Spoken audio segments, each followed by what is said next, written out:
മാത്രമല്ല വീട്ടിൽ കുറച്ച് ഫിനാൻഷ്യൽ ഇഷ്യൂസും അങ്ങനത്തെ പ്രശ്നങ്ങളൊക്കെ ഉണ്ടായിരുന്നു. അപ്പോൾ പാരൻസിനെ സപ്പോർട്ട് ചെയ്യണം, ആ ഒരു ഇതും കൂടെ വെച്ചിട്ടാണ് ഞാൻ ആ ഒരു ജോബിന് പോകുന്നത്. അത് ഞാൻ കെമിസ്ട്രിയാണ് പഠിപ്പിക്കുന്നത്. അപ്പോൾ അതൊക്കെ മതി ഈ ഒരു എക്സാം ക്രാക്ക് ചെയ്യാൻ എന്നുള്ള ഒരു ഓവർ കോൺഫിഡൻസ് വെച്ചിട്ടാണ് ആ എക്സാംസ് എല്ലാം പോയി എഴുതിക്കൊണ്ടിരുന്നത്. പക്ഷേ ആ എക്സാമിൽ എനിക്ക് കിട്ടിയത് വെറും 15 മാർക്കാണ്. അത് ശരിക്കും ഭയങ്കര വിഷമമായിട്ടുള്ളൊരു കാര്യമായിരുന്നു എനിക്ക് അന്ന്. അപ്പോൾ എന്താ ചെയ്തതെന്ന് വെച്ചാൽ ആ ഒരു ജോലി തൽക്കാലം മാറ്റി വെച്ചിട്ട് PSCക്ക് വേണ്ടി പ്രിപ്പയർ ചെയ്യാം എന്നുള്ളൊരു തീരുമാനത്തിലേക്ക് എത്തി.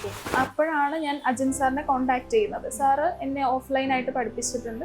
സാറാണ് പറഞ്ഞത് സ്പാർട്ടൻസിൽ ജോയിൻ ചെയ്യുക, അവിടെ പാർട്ട് ടൈം ആയിട്ട് തന്നെ വർക്ക് റെഡിയാക്കി തരാം, അവിടെ സംസാരിച്ച് ശരിയാക്കാം. അപ്പോൾ അങ്ങനെയാണ് ഞാൻ സ്പാർട്ടൻസിൽ ജോയിൻ ചെയ്യുന്നതും പാർട്ട് ടൈം ആയിട്ട് വർക്ക് ചെയ്തുകൊണ്ട് തന്നെ പഠിക്കുകയാണ് ചെയ്തത്. ഇപ്പോൾ ഇങ്ങനെ 5 റാങ്ക് ലിസ്റ്റിൽ വന്ന സമയത്ത് ഒരുപാട് സന്തോഷം തോന്നി. അതായത് അന്ന് ആ ഒരു അനുഭവിച്ച സ്ട്രെസ്സും ടെൻഷനും ഫിനാൻഷ്യൽ ഇഷ്യൂസും ഒക്കെ തന്നെ വെറുതെ ആയില്ലല്ലോ, എല്ലാത്തിനും ഒരു ഫലമുണ്ടായല്ലോ എന്നുള്ളൊരു സാറ്റിസ്ഫാക്ഷൻ ഇപ്പോൾ എനിക്കുണ്ട്. നടക്കാത്ത കാര്യമൊന്നുമല്ലല്ലോ, എല്ലാവരും ചെയ്യുന്ന, എല്ലാവർക്കും പറ്റുന്നതാണ്. അപ്പോൾ അത് എനിക്കും പറ്റും എന്നുള്ള ഒരു വിശ്വാസം, അതാണ് ശരിക്കും നമുക്ക് വേണ്ടത്.